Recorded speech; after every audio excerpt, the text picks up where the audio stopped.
Welcome to Screw the Commute, the entrepreneurial podcast dedicated to getting you out of the car and into the money. With your host, lifelong entrepreneur and multimillionaire, Tom Antion. Hey everybody, it's Tom here with episode 1072 of Screw the Commute podcast. Today we're going to talk about power out. The reason I'm thinking about this is because one of the biggest storms in history is blanketing the USA.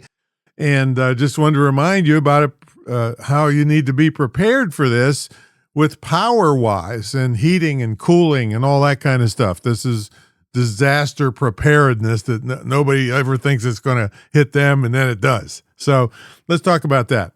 And I hope you didn't miss episode 1071. That was how you can give away 4,000 books and become successful. It's basically, I'm donating a lot of my books to the library, but it's a much bigger, broad idea that I'm giving you in that episode about being successful. All right, let's see. Pick up a copy of our automation ebook at screwthecommute.com/automate free. Pick up version 3.0. That's the latest. And check out my mentor program, greatinternetmarketingtraining.com, and my school, imtcva.org, where you will save hundreds of thousands of dollars rather than going to a 4-year indoctrination camp they call college. Okay. Now, my school is certified to operate, I think it's been 13, 14 years now, by SHEV, the State Council on Higher Education in Virginia, but you don't have to be in Virginia because it's quality distance learning. All right, let's talk about when the power goes out, how you can be prepared for this. And I'm going to go from the least expensive to the most expensive. One thing you should always have is a bunch of batteries for whatever stuff you have. AAAs, AA's, 9 volts.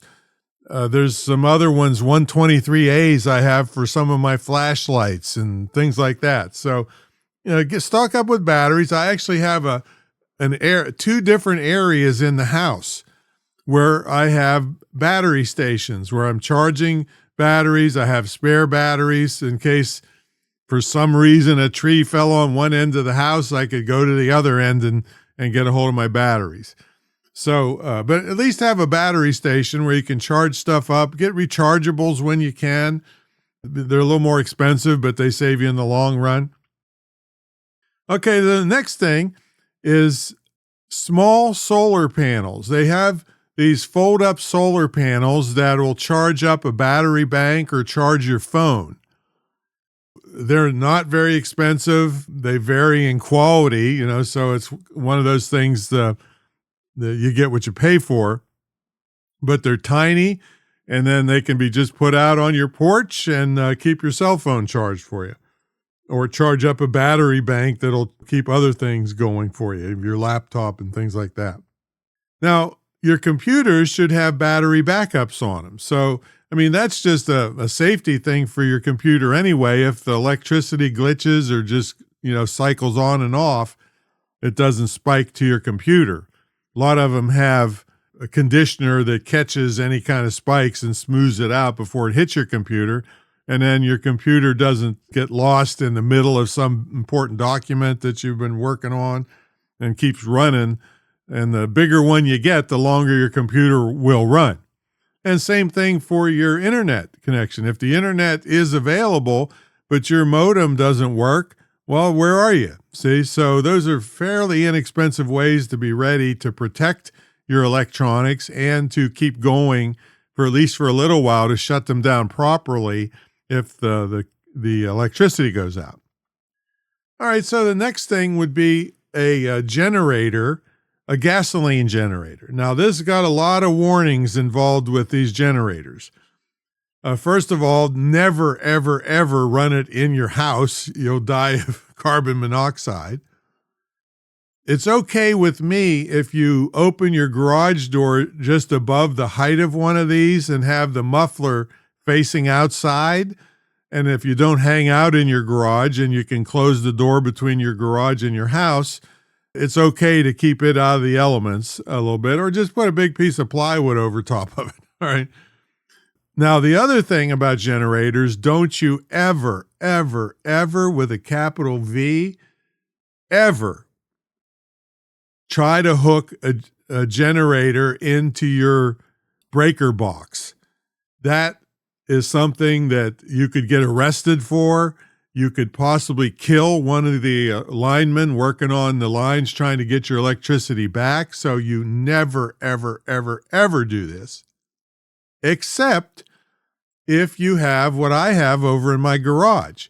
So I have a mechanical cutout that cuts out my breaker box, but allows me to plug a generator in to run the garage for me. That's where I have my deer meat and my freezers and stuff like that.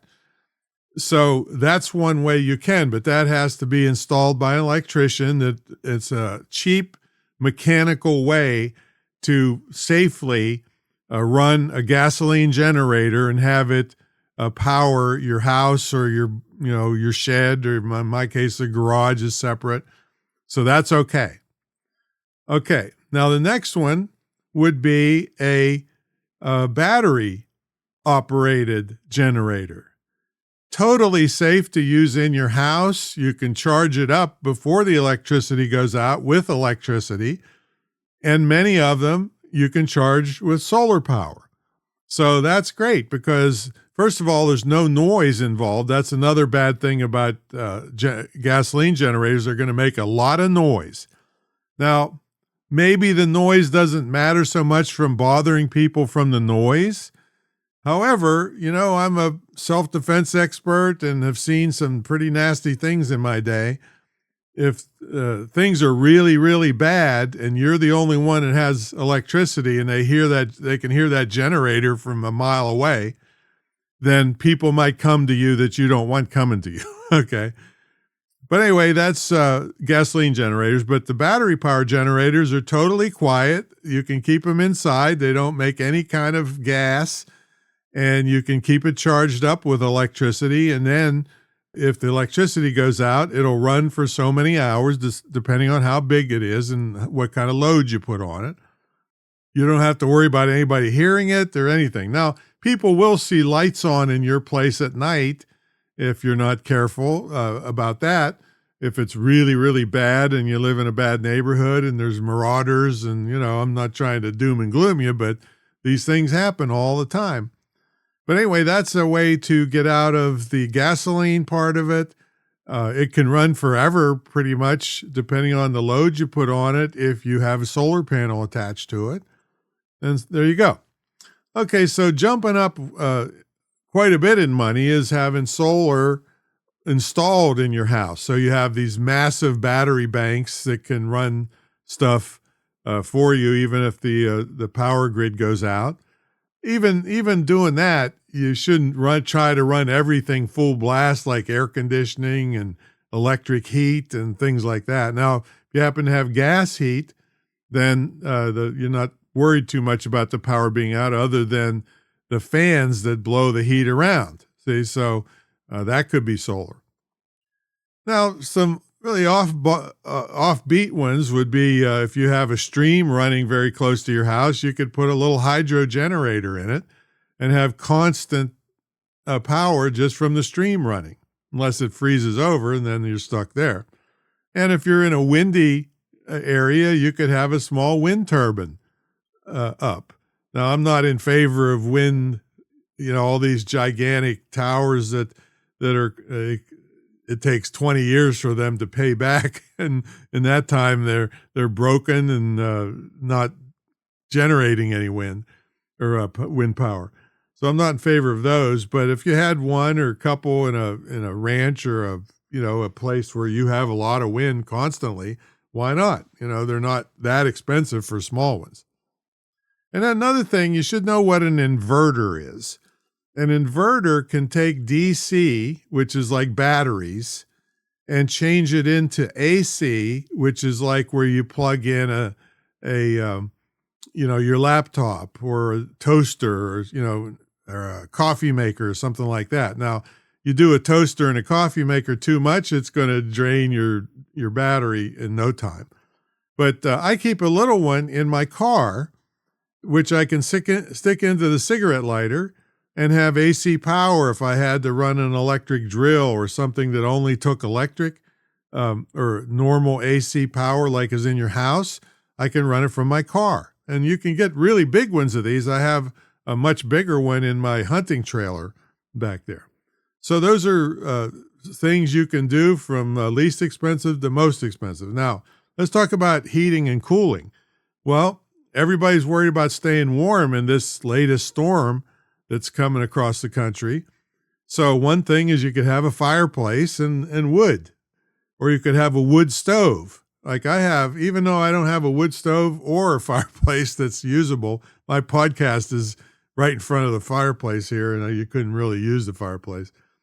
I got tons of firewood out there just in case. I could build a rocket stove, which just look that up if you see what rocket stoves are, or a hobo stove to keep warm if I had to. You also have, you could have electric heaters, but they take a lot of juice.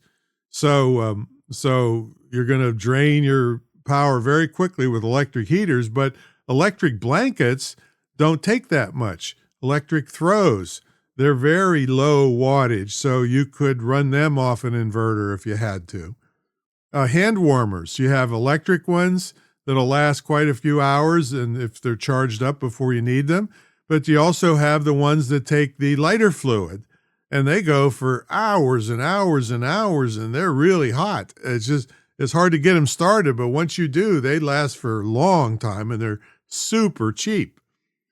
We also have a pair of battery-operated gloves they're really nice. I think we use Compress, Kompres, and within 30 seconds, you have 3 levels of heat. They'll go on the lowest level. They'll go for almost a whole day. So those are possible ways. Now for cooling, you'd want to have fans around. They don't take a lot of electricity, and some are battery operated, some are DC. A lot of the ones that are camping are DC, like for tents and things like that. And propane is good. We have a gigantic, like a 3 times as big as a normal propane jug sitting on my back porch with a hose that can come into a buddy heater. Buddy heaters are one of the safest kinds. Now don't get ridiculous and just stick your, sleep next to it with your head next to it or something. But they're, considered usable indoors. They're so clean burning. So we have a buddy heater in the living room that I can run the hose from the propane tank outside through a crack in the window into this buddy heater, and it'll heat, hundreds of square feet, so those are possible. But if you were going to try to sleep with one of those, you'd want to have a carbon monoxide detector or a couple of them running, so you get, notice if the concentration in where you're trying to sleep is too heavy. All right, so there's just a little bit of stuff to, any one of these things could save your butt in a real bad situation weather-wise or power out. I mean, even high winds take out power as much as ice and snow do because the trees falling down on the power lines. See, so it doesn't. You could be in a beautiful area that doesn't snow or get cold and still get high winds that knock down trees. See, so being ready for this stuff can keep you going, keep you comfortable, and keep your food from going bad. That's another thing. See, we have a gas on the big building here on the retreat center. We have a natural gas powered whole house generator, but it's still not big enough to run everything in this whole house. This is just the main building is 7,500 square feet. And so we've took sections of the house and the kitchen, refrigerator and freezer and things like that, stove. I don't even think we did the oven. The microwave will work, but not the main oven because that just takes too much electricity. And then up in my master bedroom and down in my lower office and various plugs around the house work, but not the whole thing because we have just this building alone has 4 heat pumps. Okay. I'm not even talking about my garage, which we have the portable generators over there. So anyway, all this stuff is you have to think ahead of time, because if you go at the last minute, you can't find a portable generator anywhere now because they're all sold out. Plan ahead and be ready for this kind of stuff, especially if you're in an area that's prone to these things. And we're not really prone to it, but I was still ready because it's too important to me to stay in business. Okay, it's too much money on the line. All right, well, that's my story, and I'm sticking to it. Do what you can now. With this you'll hear this like after this big storm's over, but maybe you'll have learned your lesson that, boy, it could have been a lot easier on you had you prepared. All right, that's my story. I'm sticking to it. We'll catch you on the next episode. See you later.